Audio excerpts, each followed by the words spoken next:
தற்போது நம்மோடு பாஜக மூத்த தலைவர் ஹெச் ராஜா இணைப்பில் இருக்கிறார். சார், தூய்மை பணியாளர்களின் இந்த போராட்டத்தை பற்றிய உங்கள் பார்வை?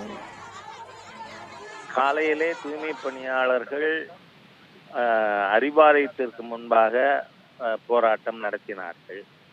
இப்பொழுது முன்னாள் முதல்வர் திரு மு கருணாநிதி அவர்களுடைய நினைவிடத்திலே நடத்துகிறார்கள்.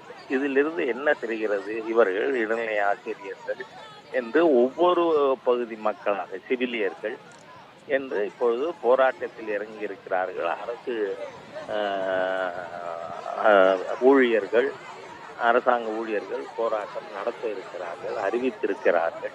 அதாவது தமிழகத்துல எந்த ஒரு பிரிவு மக்களும் திருப்தியாக இல்லை. காரணம் என்னவென்று சொன்னால், திராவிட முன்னேற்ற கழகம் அவர்கள் தேர்தல் அறிக்கையில் சொன்ன ஒரு வாக்குறுதி கூட நிறைவேற்றவில்லை. Not even 10%.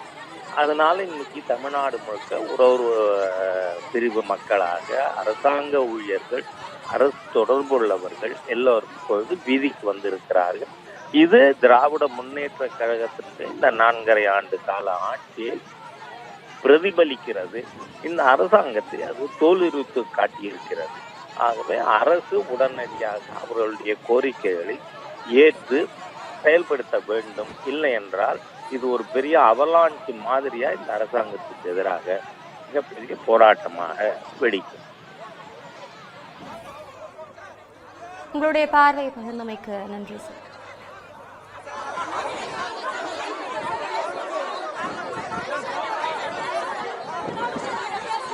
திருநெல்வேலி மக்களே, நம்ம திருநெல்வேலியில உங்களுக்குன்னு ஒரு சொந்த வீடு கட்ட ஒரு பெஸ்ட் சான்ஸ் வந்திருக்கு.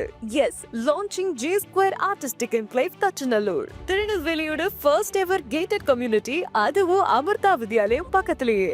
நம்ம G Squareல மட்டும்தான் no middle man, so no extra charges. அதனாலேயே market price 30 lakhs per cent இருக்கும்போது G Square பிரைஸ் ஒரு சென்ட்டுக்கு வெறும் 6.9 lakhsல கொடுக்க முடியுது. திருநெல்வேலியில எங்க வேணா தேடி பாருங்க, இதை விட கம்மியான பிரைஸ்ல இவ்ளோ தரமான கம்யூனிட்டி கிடைக்க வாய்ப்பே இல்ல. சோ சான்ஸ் மிஸ் பண்ணாம இன்னைக்கே உங்க பிளாட்டை புக் பண்ணிருங்க. G Square Artistic Enclave.